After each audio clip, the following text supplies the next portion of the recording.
So it's getting recorded, right? I think.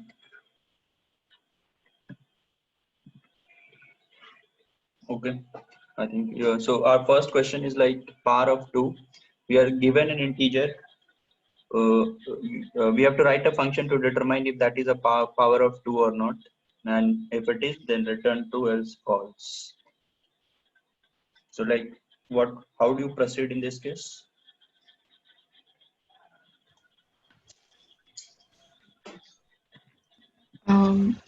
For this, I first of all tried with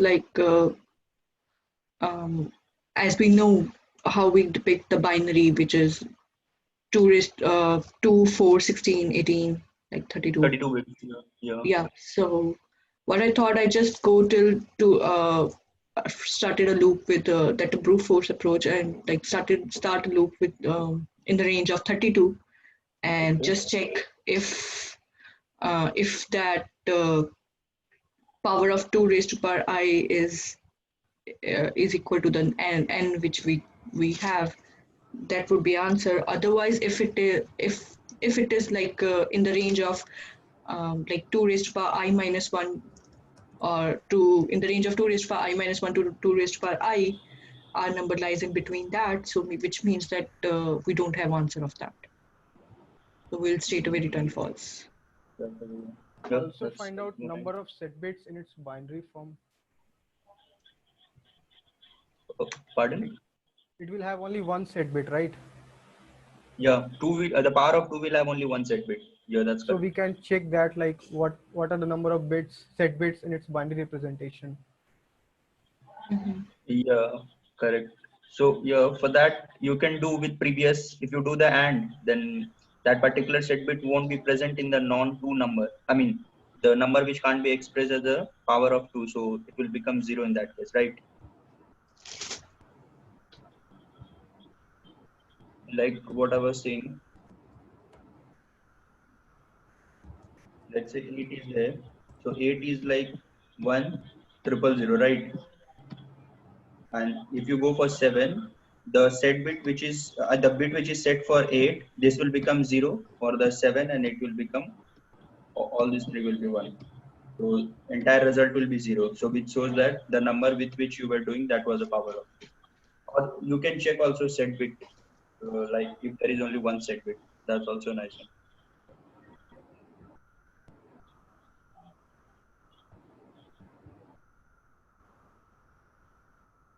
And it will follow for most of the examples, like 16, 4 you take.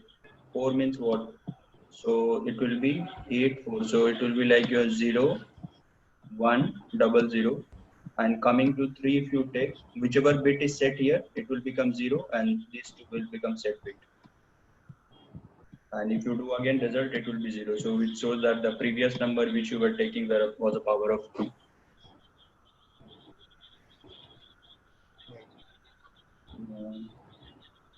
So somebody wants to share the code for this? Mine was like this. I'm just checking. If this returns 0, that means not of 0 will be true. And since go ahead.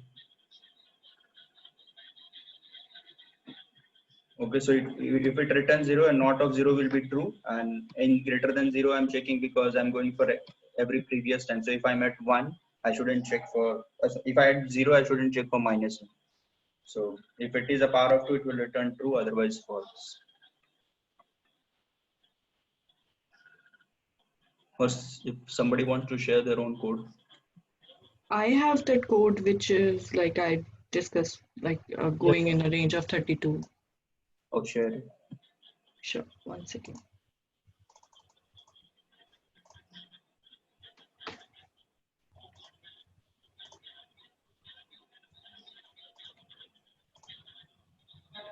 Can you see my screen? Yeah, it's visible. So yeah, this is like I'm going in the range of 32, and if I got this like n power of 2, then returning true. Otherwise, I am checking its previous, like if my n lies in the range of this, then straight away return false. So yeah, it will be also constant only, right? Because only till 32 you are going, right? Yeah. Should be But good. I think there can be other modifications can be done. Like I didn't do that, but it can be possible. Like I am checking previous again and again. Like if I am doing, if I am on a 4, I am checking 3, and also like when I want to know, like here I'm checking for 3 as well again. Okay, yeah. And then and if I am checking for 4, I am checking here 3 again. It's like if I can store these values somewhere And reuse it, yeah. and reuse it, like just take a one previous variable and uh, put that value over there. Like if it is not this, just take a previous value, like what was the last value, and just compare with the last value and next value. Yeah, makes sense. Yeah. And even you can replace power function with left rotate. Yeah, that's also possible. Yes. Yeah. A power function with? I mean, how to? I didn't get Pankaj was saying something. Left rotate. Okay, Shift yeah. Yeah, is I mean shift, left shift. the left shift. Yeah. Oh, Yeah. yeah, it's fine. Yeah, that's okay.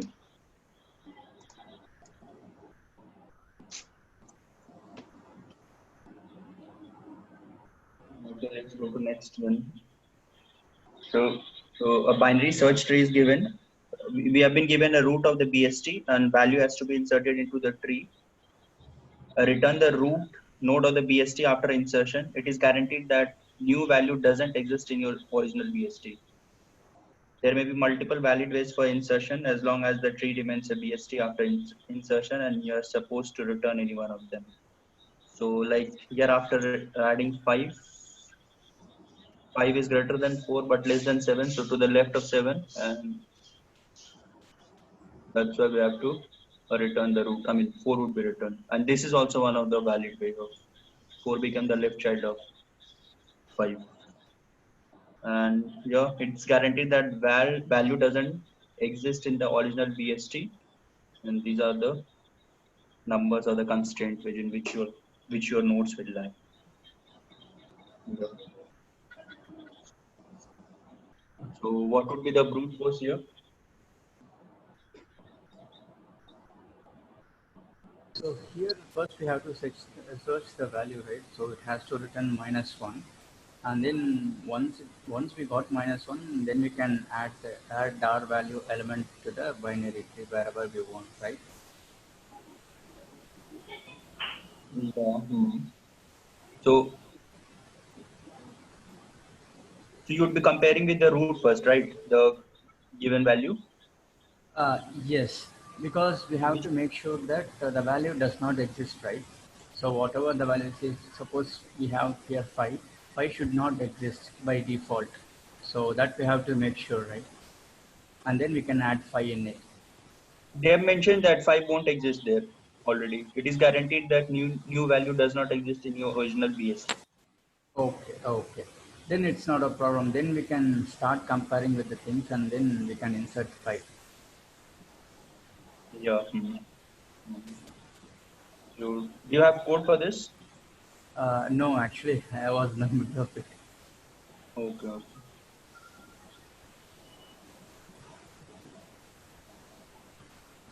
So anyone wants to share the code for this? I can share. I just did like inserting whenever I found the my value which it is required is less than or greater than the root value.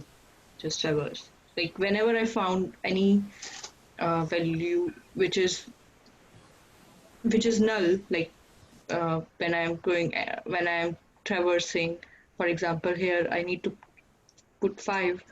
I check 4 and my value is greater than 4, so I went to right, and Right, yeah. with 7 and my value is less than 7, and so I traversed left of 7, but the left of 7 is null, so I None. directly put uh, the value at the at that part. Like by checking if my root is, I've added one more parameter of the parent to check my parent is greater than the root than the value or the less than the value, so that I should put on the left or right of that um, Yeah. parent. So yeah. I can share my code. Just a second.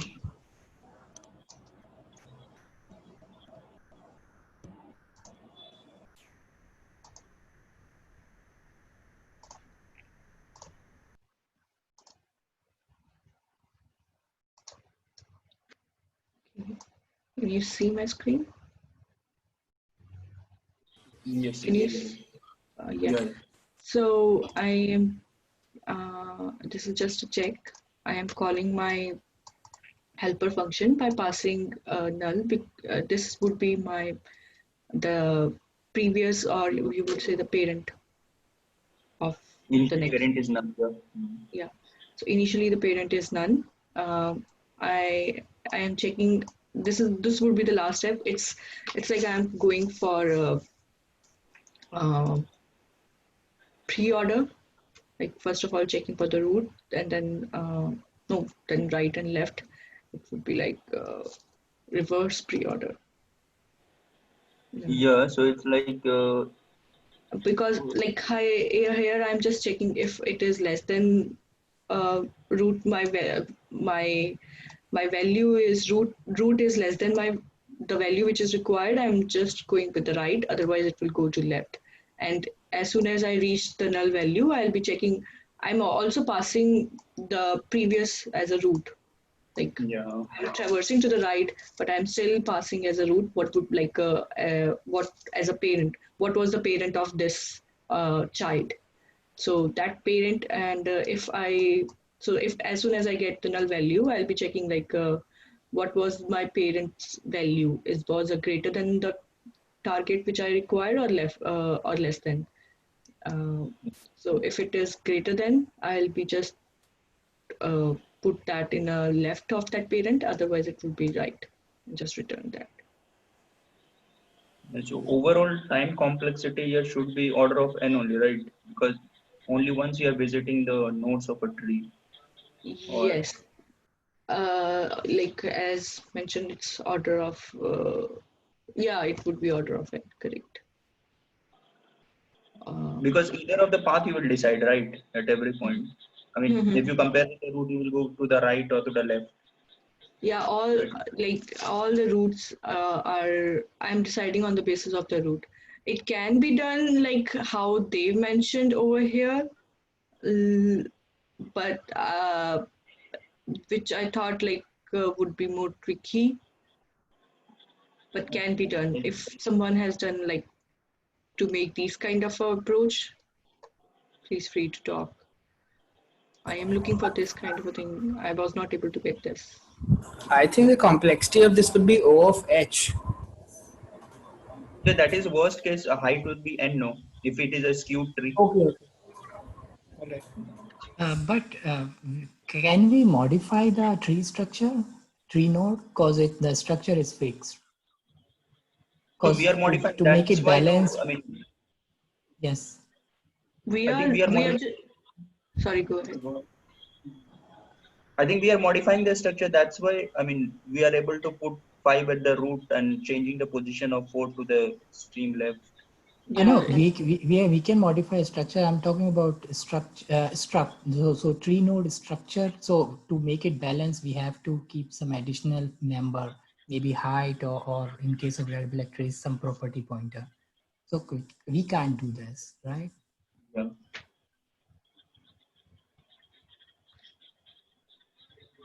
I didn't understand the question. Yeah. I'm saying okay. So the problem is so this is very basic insertion, and this may result tree to be skewed. We might end up having all the nodes at one side. So idea is that while inserting, just have it balanced also. So usually we can keep this tree as AVL, or we can like represent this as a red black tree. But in all the cases, usually we have to have some data member in the structure.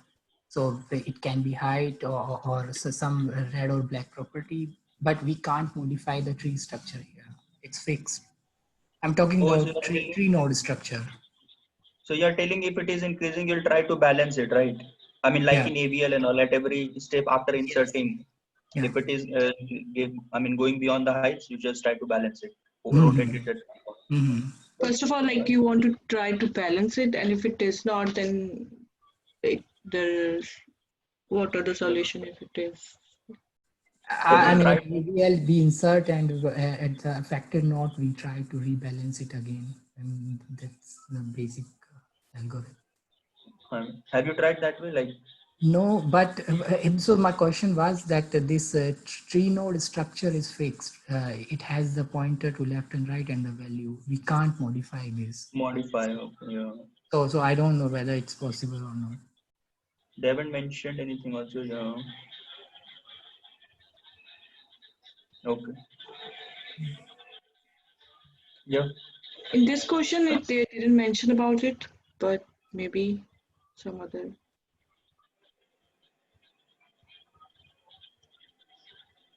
Anyone has So done? for balancing the AVL, you will again calculate like how many nodes are on your left and right, isn't it? Yes. And then depending on the difference, you'll try to make which node should you make as a pivot so that Yeah. difference should be minimized between those two. Okay. Yeah. Yeah, that's a good point, but good check. But exactly, sir. Usually we keep those pointers inside the structure itself, and Yeah, then yeah, we try exactly. to balance them based on that. But and for first thing is that we already have this tree, and we don't know whether it's balanced or not. So maybe Yeah. the first time we receive this tree pointer, it might be imbalanced. So I think it's difficult to argue here, but in like best approach would be if we insert element from scratch, just we can keep it balanced from the starting itself, and we can optimize the insertions then in that case. Yeah, that would be the better. Yeah, so I mean, it's a nice one. Like, okay.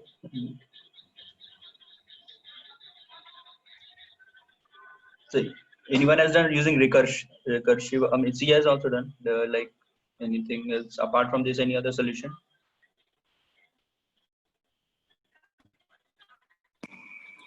No, I have just tried to by using by a while loop, so it's almost same like previous one. You want to share? It's Share? same. Yeah, I can share it. Yeah, share it. No problem.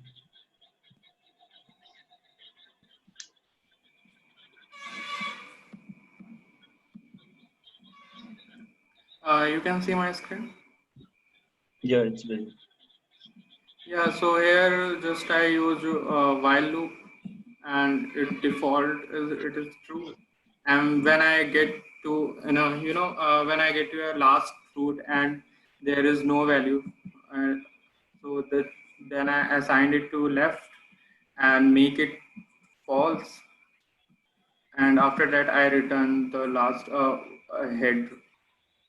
So it's like a same way. Just I'm Yes, not it's a using. recursion in the form of while loop. Yeah, Yeah, while is true. I mean, it will keep on running. Yeah. yeah, it is keep on running. When I get the last one, so I'll just make it new node Okay. and make while loop to false and return head. Yeah. So whenever you find roots left is not none, is not. I mean, if it is not none, then you keep on going to the left. And once you find it is none, you'll append the node at Yeah, that yeah. point, right? Here I'm just yeah. Here I'm checking. There is a check. Root value is Okay. greater than the given value, Hmm. and then I assign it will go left or right. Okay. Yeah, it's fine. Nice one.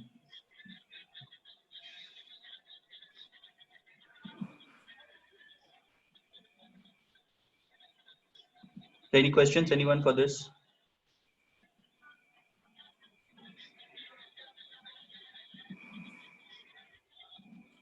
Yeah, we can switch to next then.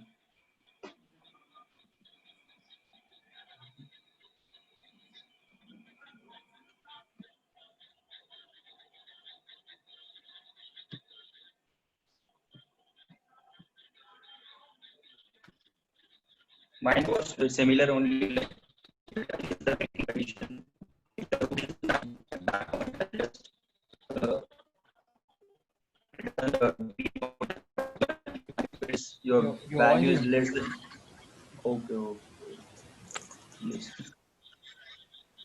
Yes, yes.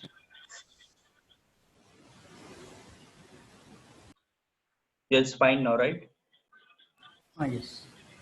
Yeah. So I was saying like this is the breaking condition. If your root is none, so I'll return tree node with the given value. Else, if it is less than your root's value, less, then you have to go to the keep on going to the left. And if it is greater, then keep on going to the right, and at last just return the root of the tree. So it's similar to the other whatever. I mean the other two solutions whatever we have seen till now.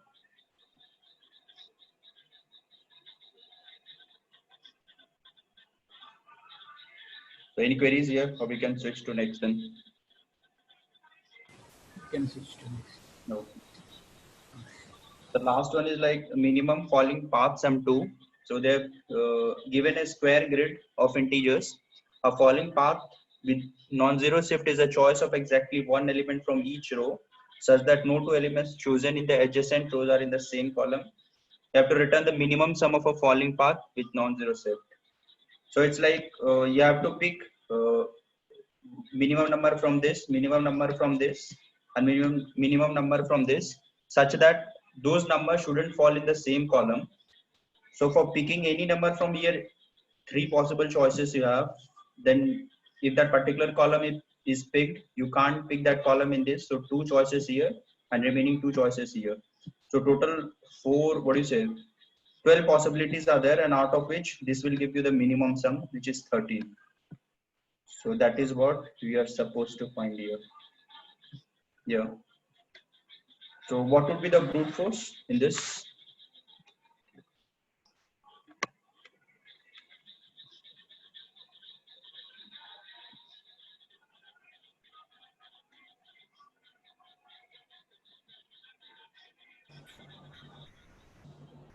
Anyone? We can maintain a set Okay. and try out for every element.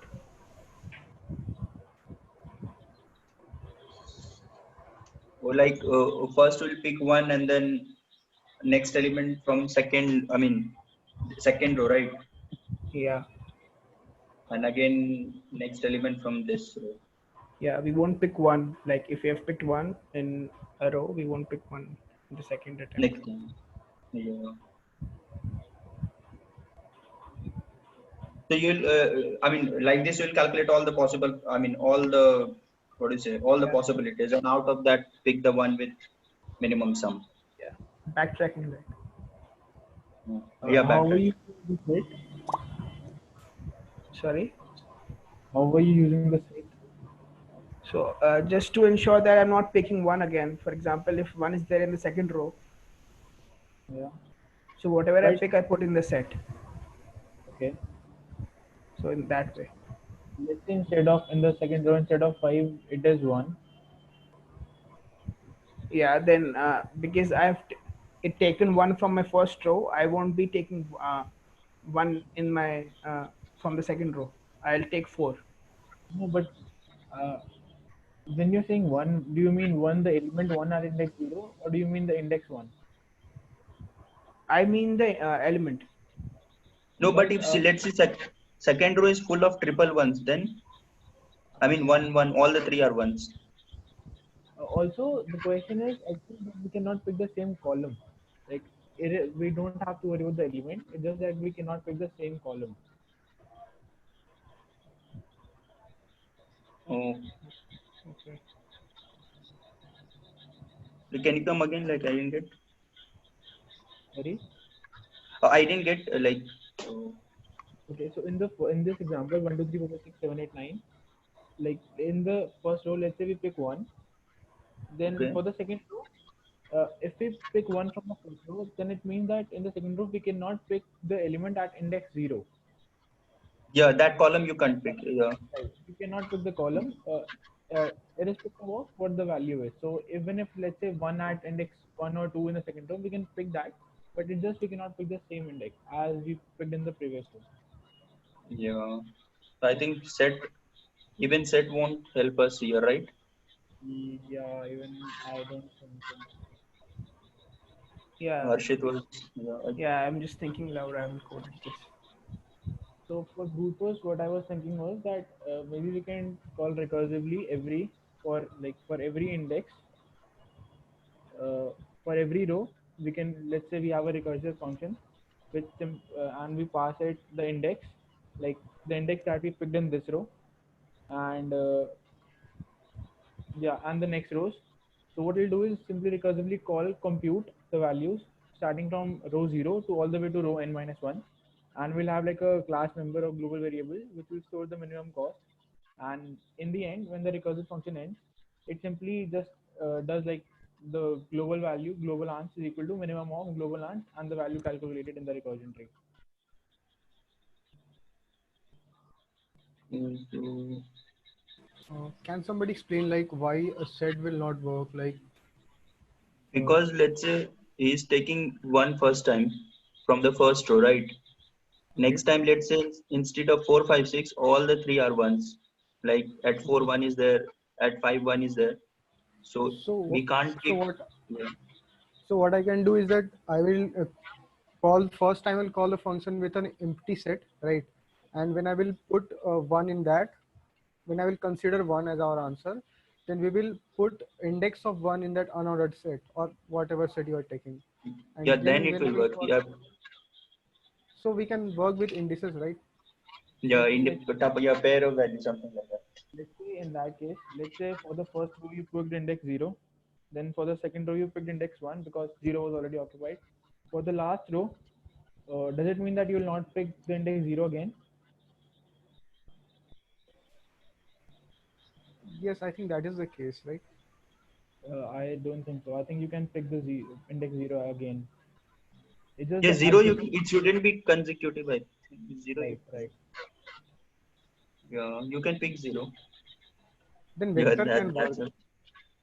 Then vector can work. Like you can see the last value of the vector, and Maybe we don't even I think need a vector because we just need the previous value. I think like just one value we need and not like a set of values or a vector.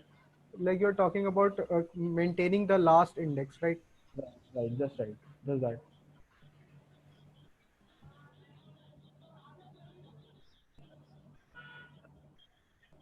One simple approach was like if you pick minimum from everywhere, minimum from first row, second row, third row, but there is a small flaw like if the minimum that you have picked from that row, sorry, that column, you shouldn't pick the other the minimum from the same column. Otherwise, isn't it? That is the flaw there. Right. Otherwise, you will get the answer if you have minimum from all the three of the rows. So we have to avoid that the minimum that we have picked from the previous row shouldn't be, same row shouldn't be picked again. Oh, sorry, column.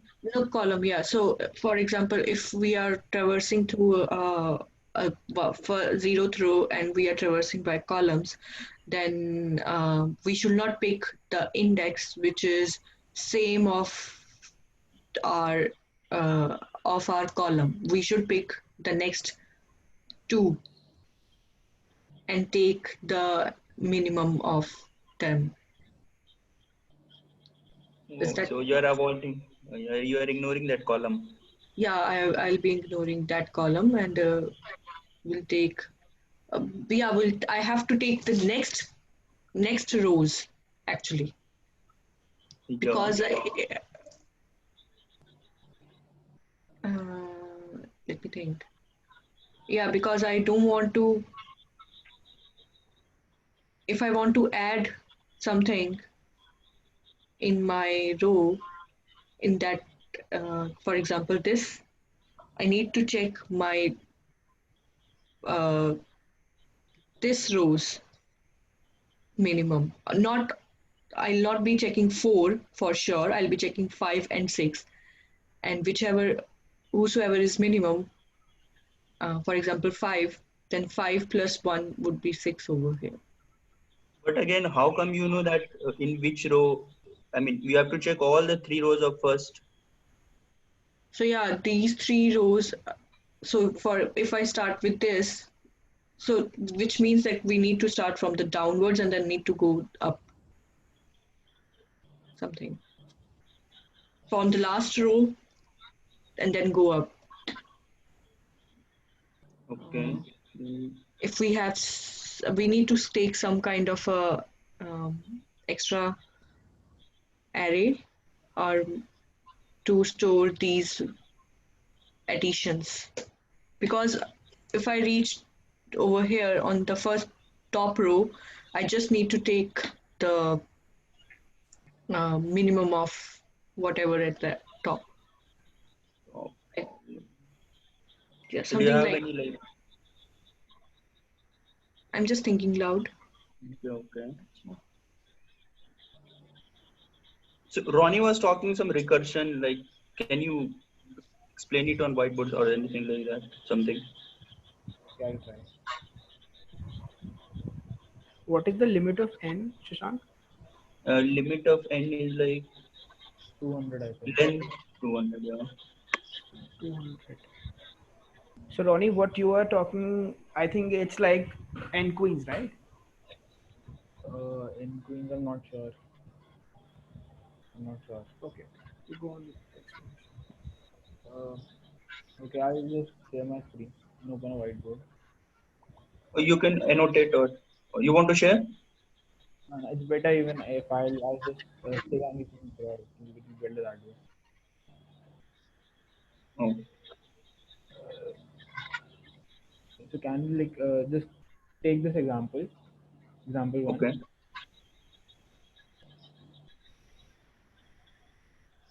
Are you writing? Oh, okay.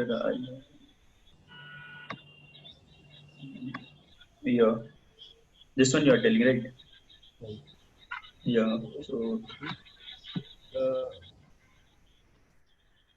should I write the matrix, right? yeah. 5 and then 6, 7, 8, 9. Yeah. So in my recursion, I'll start from the row 0 from in the main function, and I'll call recursion for index 0, which index 0. So basically, I mean row 0 and column 0. So which means I've picked 1 from the first row, Okay. and the recursive function now it will go to the second row, right? So it will know that the previous column selected was index column 0, so it will not take column 0, and it will try for every possible values with column with all the columns except 0. So it will try for, let's say, 157, then 158, then 159, and then it will try for 167, 168, 169 recursively. Okay. Then again you will take 2, right? Right. Then Next. 247, 248, 249, then 267, 268, 269. Yeah. So So you're in checking all recursion, the. in recursion, when we are going forward, then our previous row would become this row 1 and the column would be for 1 and 2. So that's why we are taking 7. Yes, exactly. Okay. Row will be 1 and column will be 1 as well for 7.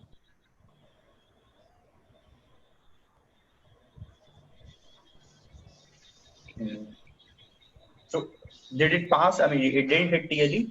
I think because number is length is also 200. So I don't think. Yeah, I didn't try. I mean, this is just a recursive approach. I did the DPUS. I think I mean, it's. I think it will pass. It will not pass definitely, but it will throw TLE. But I think this should work. Ideally, the solution would be correct. Yeah. The complexity would be n factorial. N factorial, how will it pass then? Right. So, It will be sorry. right. That will be N factorial. Yeah. So the recurrence for this would be, let's say the function is Tn. So it would be n into Tn minus 1. right? Yeah. So Tn equals to n into T of n minus 1.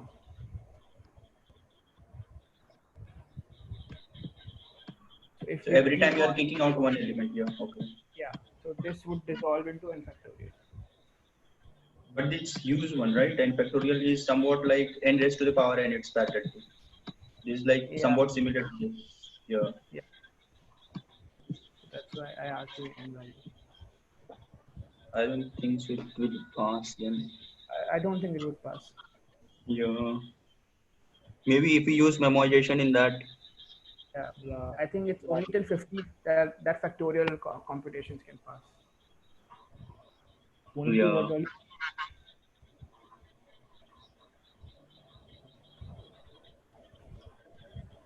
Only till what value does it pass? I think it's till 50. 50. Factorial of 50. Till factorial Yeah, of 50, right? yeah. Yeah.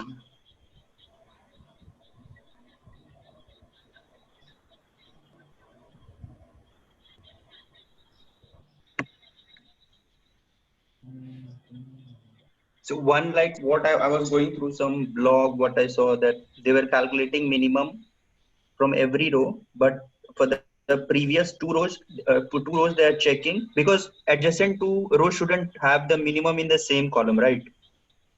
Right. So they were just checking to make sure that the minimum that you are calculating they shouldn't be from the same column. So this is what. So Uh, maybe we can keep two minimum values from every row, and yeah, I think you have done similar. Yeah, like take the second minimum if the current row minimum has the same column as the previous row. exactly. Yeah. That would be a good greedy way, right? Right? That would be a Greedy way, I think. yeah, how you greedy approach it is. I'm sorry, couldn't understand. How it will be greedy? So I didn't yeah. yeah, I didn't get him properly. I mean, I was asking like it will still be DP, right? Uh, I say greedy because at every step we are kind of fixing our locally optimum solution, that is finding the minimum value. So in that sense, it's greedy. Right, that makes sense. So this is the first one that I'm doing, which would be first it will calculate the minimum in the first row, and then we'll get the index at which index we got the minimum in the first row. Okay, and then for that index we'll check that j shouldn't be equal to j1. Other than that index, we'll try to check the second minimum from the second row. That will store it as min2, and just we'll walk through all the columns and keep on appending min2. If if this is equal to min1, else you'll have min1 here.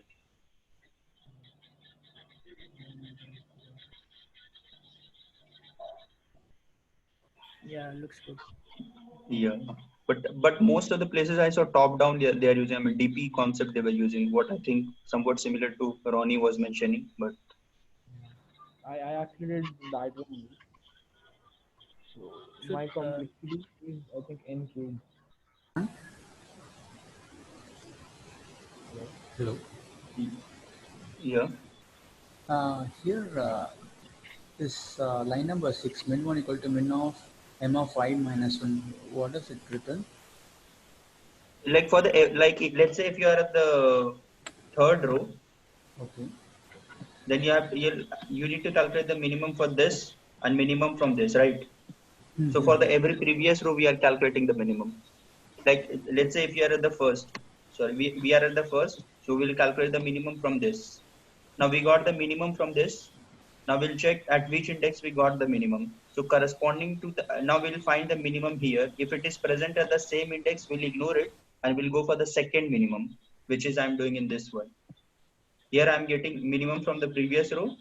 Now getting the index of that particular minimum, and I'm checking my minimum 2 should not fall in the same column.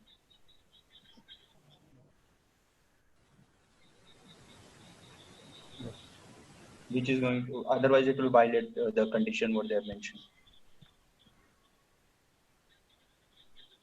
So this appears to be a m cross n complexity, right? Yeah, m cross n. For every row, we are going for columns. Yes. For row will be n, and yeah, it will be m cross n. So then DP will also be, I think it will be order of n square, something like that, right? Yeah, I We think can. We yeah, had some. Anyone has anything apart from this? Like, instead of like putting the minimum two values, I just iterated again over the entire columns. So yeah, that was the only thing different from your code. So you were saying that you iterate over the entire matrix for every cell. Right. So it increased the complexity. I know. Yeah. But yeah, It looks. I did that. Yeah. Can you share your code? oh yeah, okay, Ronnie. Yeah, okay. Yeah. Oh, look at it. I don't know, like if somebody's Java. Okay. He's also doing the same thing almost, right? For every element in every column, starting from second last row, count minimum on left and minimum on the right.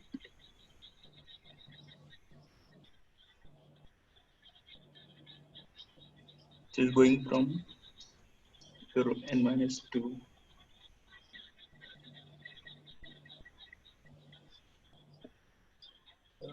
So in this, they are basically like picking the smallest value. Like they're trying for every index from starting Okay. from the bottom row, and they're like keeping it. I think they'll be keeping some array DPR or something like that. No, they are basically using the ARR itself, so updating in the array, same array itself. Yeah. Uh, so And in yeah, every, so basically when they pick the last row, they are picking in the second last.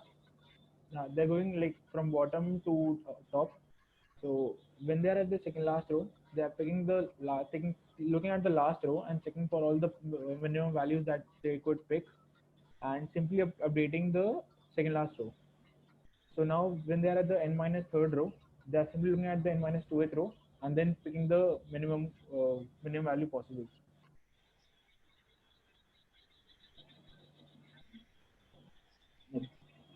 and for every row and column, they are updating the minimum. Yeah. So eventually, basically, the first row will have all the minimum possible path cost. Okay.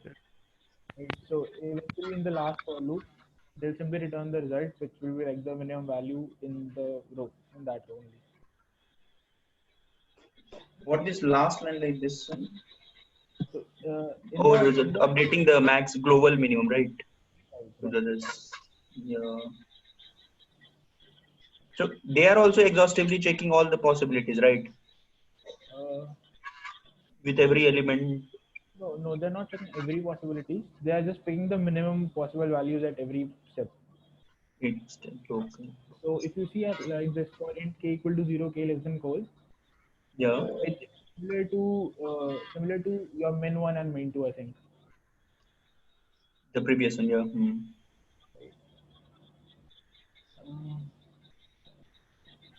Yeah. Basically, he's just going to the left and the right. Right. In in particular row, right? Yes, exactly. In that particular row, it's iterating over the left columns and the right columns. I did like this only, but it You just want to instead of show? yeah, I think so. Yeah. So this would be n to the power 4, right? No, it's n to Into the the power 3. power 4. No, n cube, right? N cube, yeah, because the for loop for the k variable, it's like n plus n, right? Okay. So that will be n cube only. But yeah. So k will be at max n by 2 only. No, I mean, no, it Right. would be 1 and yeah. Yeah, it will be n by 2 in the first for loop when it is checking for left. Then n by 2 in the second for loop, which is checking to the right. So n by 2 plus n by 2 will be n only in total. Yeah. Okay, I'll share my screen. Yeah, sure.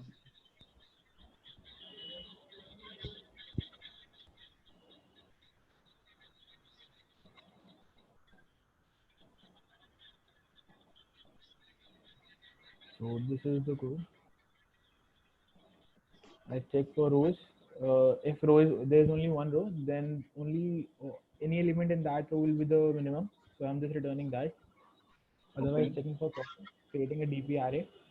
So in the discussion solution that we looked at, it was going from bottom to top, but here I'm going from top to bottom, 1 to n, and I'm Yeah. keeping a array.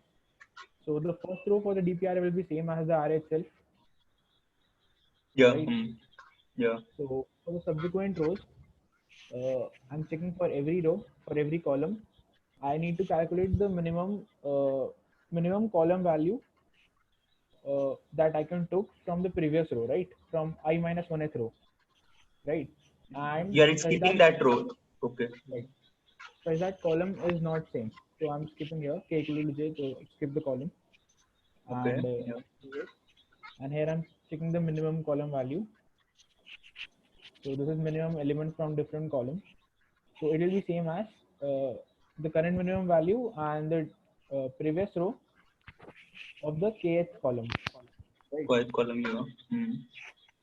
That's it. So the current value will be uh, previous row minimum column value plus the current row current column value, Yeah. Current column. Yeah. right? So this for loop will update my entire DP array, and eventually in the last row I'll have all the possible path cost, right? Path Yeah. sum. So I'll just simply return the minimum of that. So this main element function will simply return the minimum value from the last row of that array, of the DP array.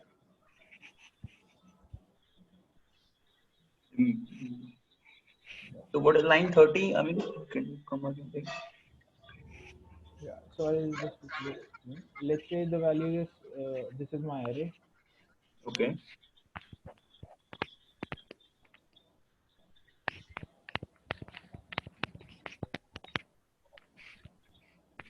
So if this is my array,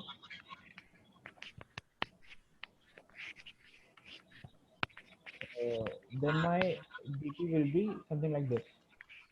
So first will be same 1, 2, and 3 only. Second will be uh, I'm at 4, so I cannot pick 1, so I'll need to pick minimum of 2 or 3. So I'll pick 2. So now my cost will be 6 here. And for 5, I cannot pick 2. I can pick 1 or 3. So minimum will be 6 here if I pick 1. For 6, I can pick 1 or 2. So I'll pick 1. So my cost will be 7 here. My sum will be 7, right? Okay. Yeah. And in the last row, my current value is 7. So I'll pick the minimum from 6 or 7, like column index 1 and column index 2. I'll pick 6. So my cost will be Yeah. path sum will be 13. And here I am at 8. I can pick this 6 or I can pick this 7. So I'll pick this 6. So my cost will be 14. And when I'm at 9, I can pick this 6 or this 6. Either way, my cost will be 15, right? Yeah. So in this line, it basically looks at this array 13, Oh, 14, last 15, one. Yeah. right? Only the last array, and simply returns the minimum value of that. 13. Yeah. Makes Which sense. is 13, right? So overall time complexity here it should be first for loop you're using for initializing DP array. Right. So this will be O of rows. Oh, okay, yeah. So this will be O of rows Columns. only. Calls, my bad. Yeah. Yeah. This will be O of calls, and this will be O of calls again. Because even in this, I'm iterating over the entire array, right? Array. Yeah. Entire all the columns. So in total, it will be rows into columns into columns. So row into column square, right? Yeah, right. Row into column square. So this for loop, like this can be improved by using the min1 and min2 as we were using. Yeah, that can, So, yeah. right, so we can do that. Yeah, so instead in the before, like for every column when we are iterating, we can simply keep the minimum possible min1 and min2 values here only. Calculate min1 and min2 here only. That's it. You can So avoid keep that it. case, yeah. So this will be, we can reduce this as well. This will be reduced. Yeah, that will optimize it. Yeah. Yeah, one thing also you can do is that we are only dependent on the previous row, right? So you Right. can Yeah, like change just two rows for your DP array and check like That, which. Yeah. yeah, I agree with you. That's right. I mean, I think Yeah. we can, instead of like keeping a separate array, DP array, I can just like pass by value here and like use the DP array itself, because in the end, I mean, we don't need it, right? Yeah. That too as well. yeah. Do this. We will not need this now, and we will need this. This will be array only. Of array of ID is equal to minimum will be this, and this will be this only. So in the end, we'll be returning whatever is the minimum in the last array. Right? Yeah, I think this will work as well. And calculating minimum and min two, we can, okay, min one we can calculate min one equal to mm,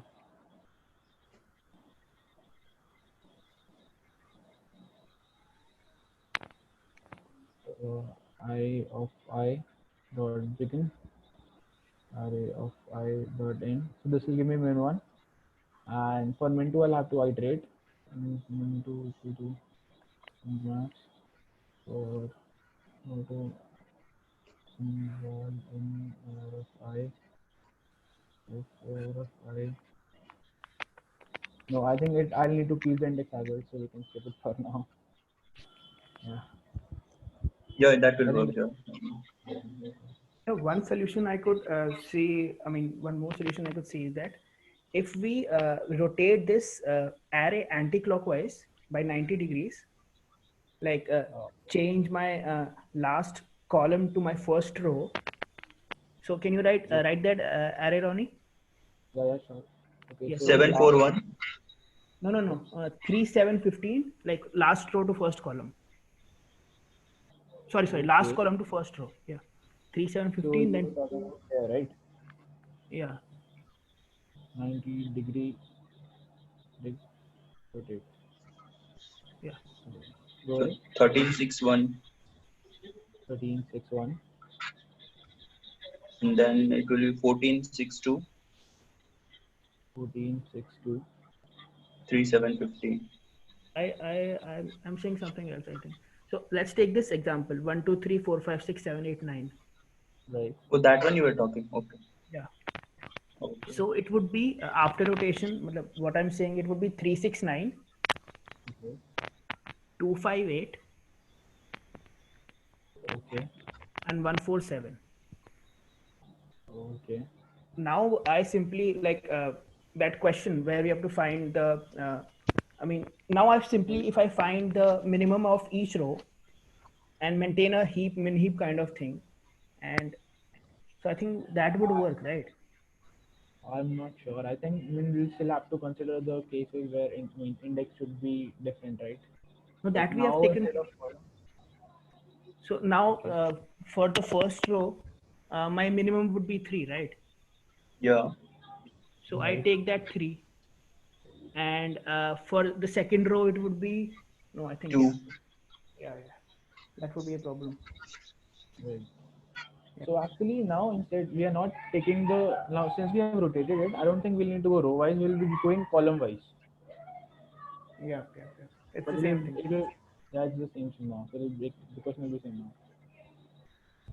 Yeah. Okay.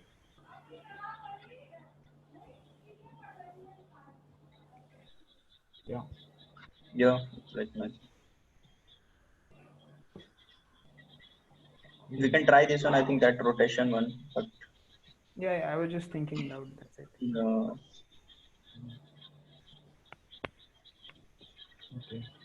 Okay. Shashank, no. in the first solution that you said, in the first question, hello, Yeah, pardon. Yeah. Shashank, when you shared the solution to the first question, uh, did you return n and n minus 1? You are asking me, right? Yeah, I'm asking you. So, can you share the solution to the first question? Sure, sure. I'll stop here.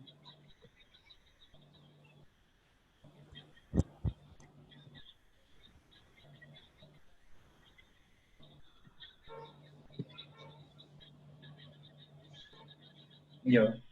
The power of 2. Yeah. Last.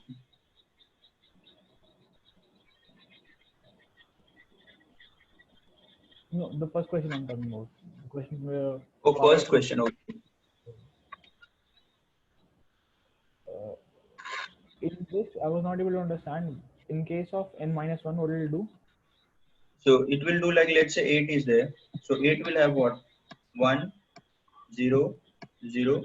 And in every number which is a power of 2 will always have only one set bit. Okay. So if you go for a number 1 less than this, that is 7.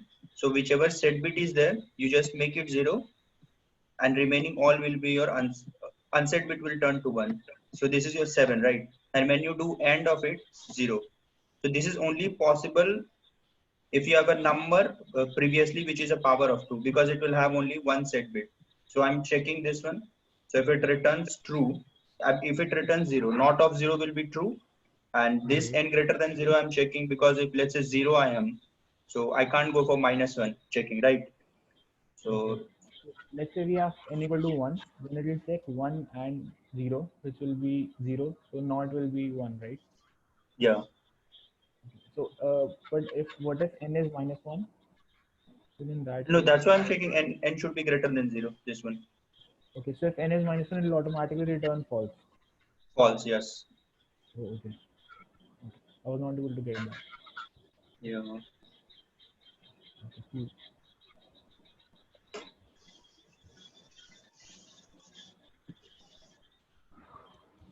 Okay then.